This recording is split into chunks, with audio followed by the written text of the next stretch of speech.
പെരിഞ്ചേരിമഠം ക്ഷേത്രത്തിൽ പ്രതിഷ്ഠാദിന മഹോത്സവം ഭക്തിസാന്ദ്രം. വിശേഷാൽ ചടങ്ങുകളിലും പ്രസാദ ഊട്ടിലും നിരവധി ഭക്തർ പങ്കെടുത്തു.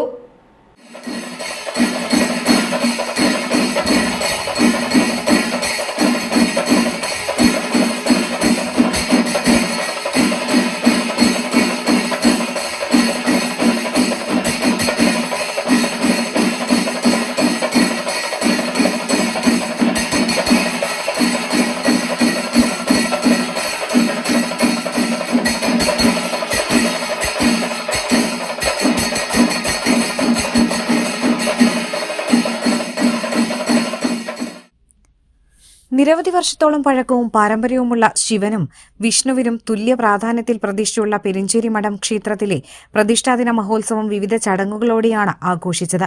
പ്രതിഷ്ഠാദിന മഹോത്സവ ദിവസമായ ചൊവ്വാഴ്ച രാവിലെ 6-ന് ഗണപതി ഹോമം, നവകം, പഞ്ചഗവ്യം, കലശം, ശ്രീഭൂതബലി തുടങ്ങി വിശേഷാൽ പൂജകൾ നടന്നു. രാവിലെ 10 മണിക്ക് പ്രസാദ ഊട്ട് വിതരണത്തിന് തുടക്കമായി. നിരവധി ഭക്തരാണ് പ്രസാദ ഊട്ട് വിതരണത്തിൽ പങ്കെടുത്തത്. വൈകിട്ട് 3:30-ക്ക് 2 ആനകളോടെ പൂരം എഴുന്നള്ളിപ്പിന് തുടക്കമായി. കലാമണ്ഡലം ശിവദാസൻ നയിച്ച മേളം എഴുന്നള്ളിപ്പിന് അകമ്പടിയേകി. എഴുന്നള്ളിപ്പിന് ശേഷം നിറമാല, ദീപാരാധന, സമ്പൂർണ്ണ നെയ്വിളക്ക് സമർപ്പണം എന്നിവ നടത്തി. രാത്രി 10 മുതൽ പെരിഞ്ചേരി ശ്രീ ധർമ്മശാസ്ത്ര കാവടി സമാജം, പെരിഞ്ചേരി ശിവവിഷ്ണു കാവടി സമാജം എന്നിവയുടെ കാവടികൾ ക്ഷേത്രാങ്കണത്തിൽ സമാപിച്ചു. തുടർന്ന് കൊടിയിറക്കൽ ചടങ്ങോടെ പ്രതിഷ്ഠാദിന മഹോത്സവത്തിന് സമാപനമായി.